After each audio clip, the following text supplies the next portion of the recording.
Listen, I want to talk to you today about the recent Florida Education Board approval to teach Black history, the standards that have been set in the state of Florida.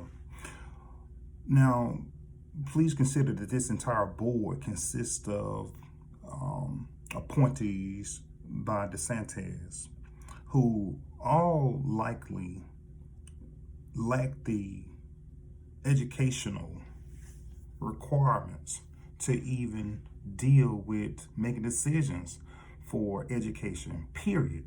And certainly not Black history. I seriously doubt if any of these individuals have ever tried to take a deep dive into history that didn't benefit them, the ugly side of history that America likes to try to sweep under the rug. You know, that history that resulted in systematic racism that we still deal with right now in 2023.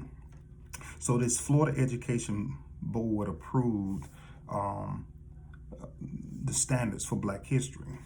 Things that can be said, things that shouldn't be said, as well as how they want this language to be manipulated. It is beyond offensive to suggest that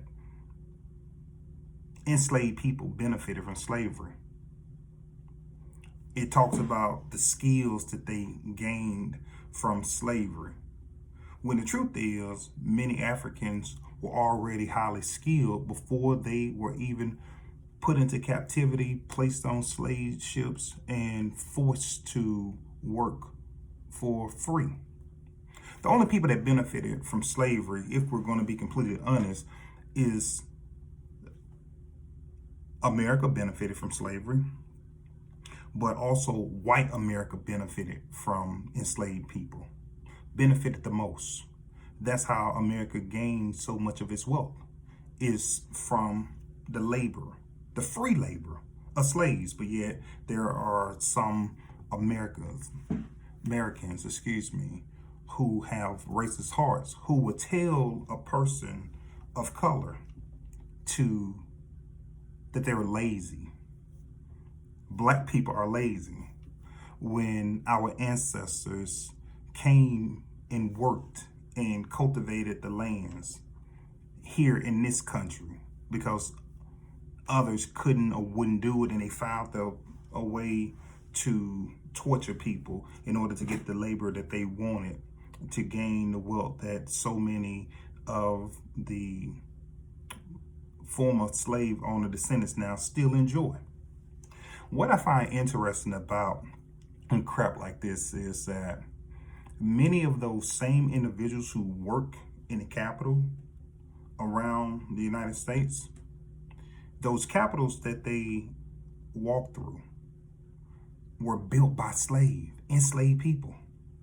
In Tallahassee, all of that was built by enslaved people, because at the time, Tallahassee, Florida, was 70% enslaved people. That's what made up the population.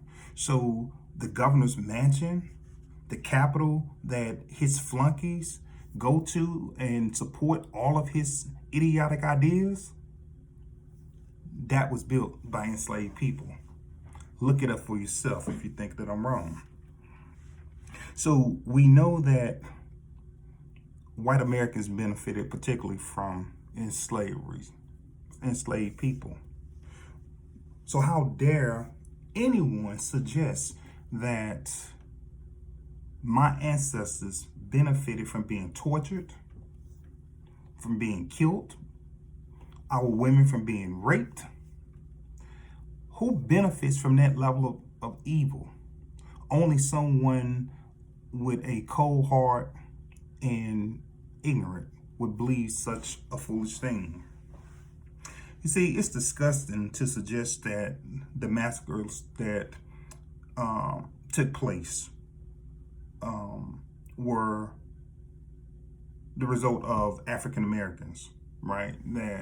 Because that's what this language is also basically saying, that those riots and those those massacres wouldn't have occurred in 1906, the Atlanta riot, the 1909 race riot in Washington, the 1921 Tulsa massacre, or 1923, and all of the other acts of violence.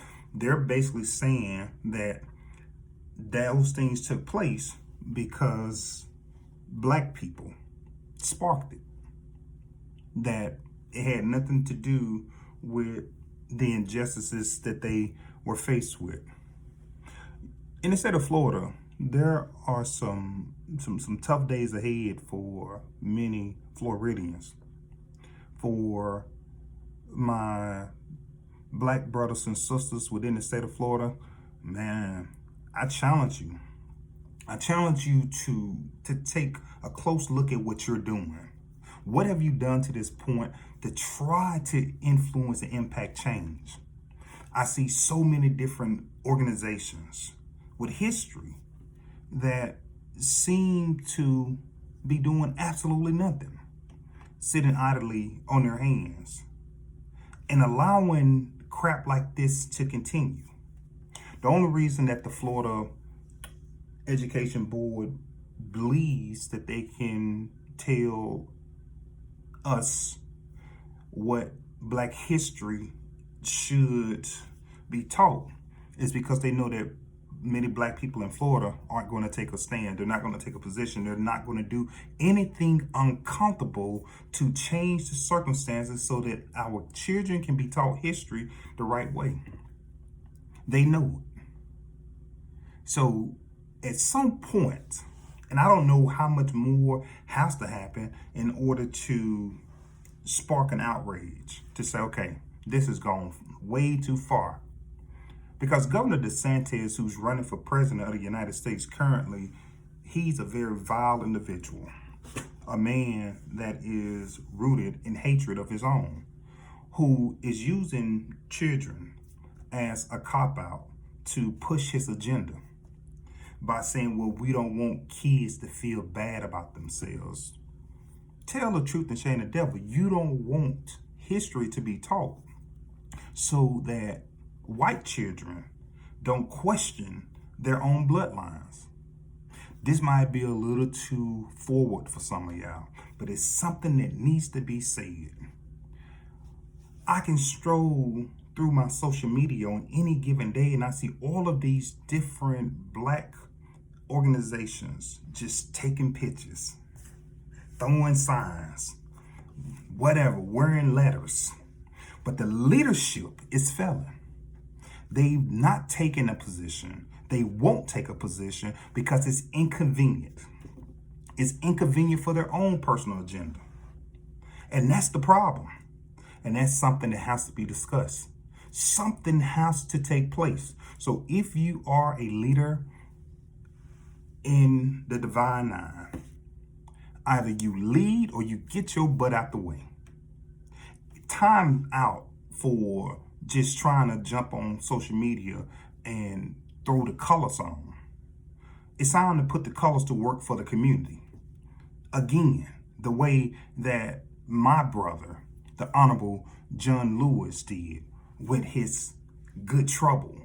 John showed us how to do it. And then you have men like myself and so many others who have attempted to step into those roles to say, hey, this is a problem and something must be done about it. Not tomorrow, but today. We must strategize, we must organize, we must mobilize, we must come up with a way to get these things done. And often that's met with resistance. But I'm reminded of my brother Huey Newton. Just like with Brother John Lewis at the time, what they were doing was unpopular. You didn't see the organizations really backing them at that time. It wasn't until it became historical that it became something that let me brand and tag myself to this. So even if you do not have the support from your local chapter presidents, your state leadership, your national leadership, you gotta do something. Because if not, y'all are going to be in trouble in the state of Florida.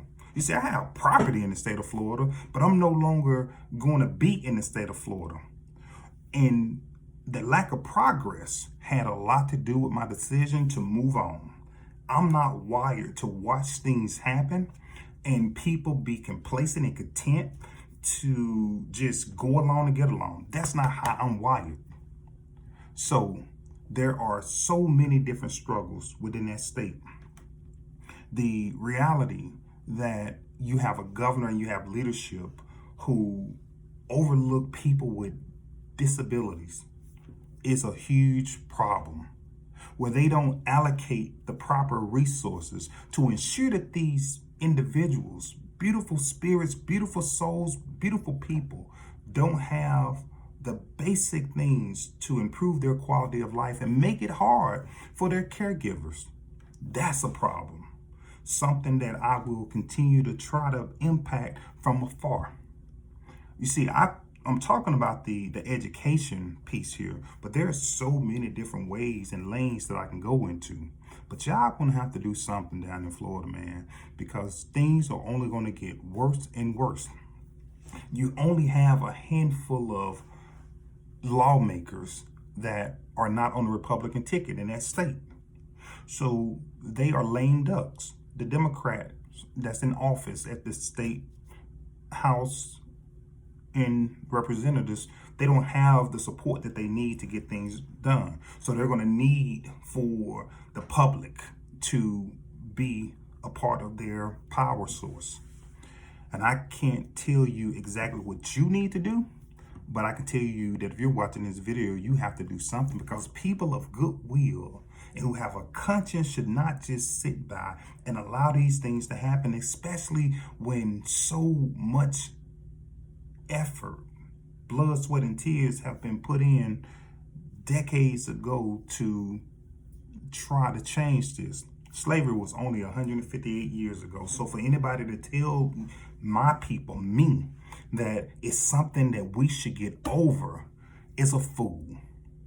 And if you're black and you believe that other black people should just get over it, foolish. The law that was passed in Florida, as well as the approval from the school board, they wouldn't attempt this with any other group. They wouldn't, right? In fact, there are some indigenous people, Native Americans, who receive reparations, 6 figures per year, over $10,000 a month. Look it up for yourself if you don't believe me. But every time a conversation about the descendants of enslaved people receiving reparations, you have so much to say. When America would not be America if it was not for the sacrifices of enslaved people and their descendants. I will land my plane here, but everything that I spoke about in this video deserves attention. I haven't made a video on YouTube in about a month now, but this was worth my time to get on here and discuss with you, because it's something that needs to be said. Until the next time, please be the best versions of yourselves. Take care, pay attention, and get your butts involved. Until the next time, I'm out.